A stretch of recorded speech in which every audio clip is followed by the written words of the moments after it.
If you are a parent, a mother, a father, or an intending parent, soon to be a parent, please listen to this. So something interesting happened in First Samuel chapter 1, verse 28. Remember Hannah, the mother of Samuel, when she made a promise, if God gives her a child, she will make sure that she dedicate that child back to God. And the child will serve him all the days of his life. And Hannah is back to the temple to dedicate Samuel to the Lord, just as she promised. And then she made a statement, something powerful. In verse 28, she said, "For as long as he lives, he belongs to the Lord.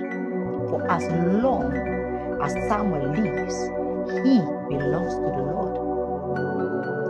And we know that in the later life of Samuel, it is recorded that Samuel was a man that his words never fall to the ground because of how his relationship was with God, how he walked with God. His mother made a prophecy that Samuel, for as long as you live, you will serve the Lord. And God stamped it.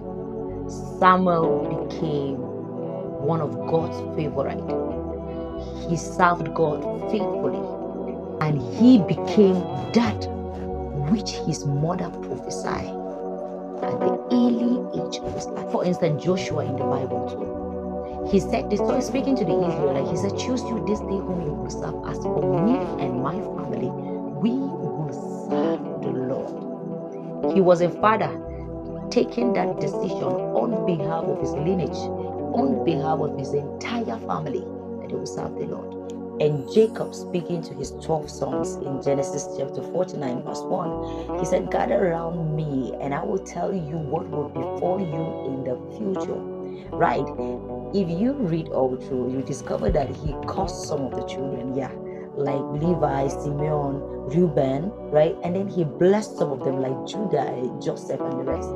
He spoke into their future, what will befall them. He prophesied into their future as their father.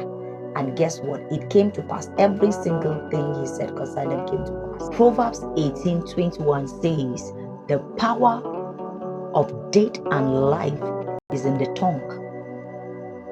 Power of words, what proceeds from your mouth, right? Now, what kind of words do you speak into your children? Do you speak life into them, or do you speak death into them? You know, when I was studying the scripture, like something come alive in me.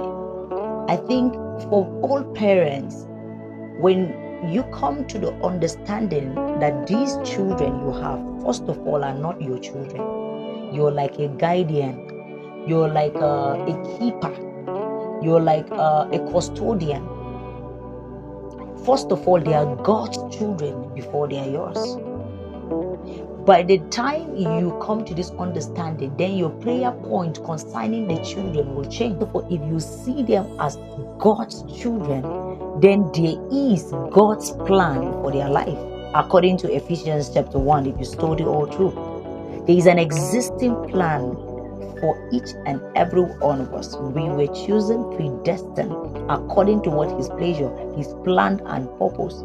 Then sometimes one of the big concerns we have now in parenting is how easy parents give up praying for those their children that have gone astray. Those ones that they tag them as very stubborn, rebellious. Those ones we know the hear word. Those ones that have gone the path of unrighteousness.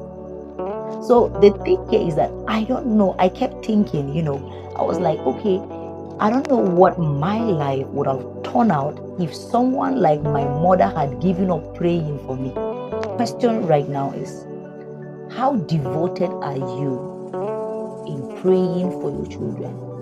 When last did you pray for your children? How often do you devote your time to pray for them? On a daily basis, what kind of words do you speak into them? It has to be deliberate and intentional. I want you to just take 1 minute right now. Begin to pray for them.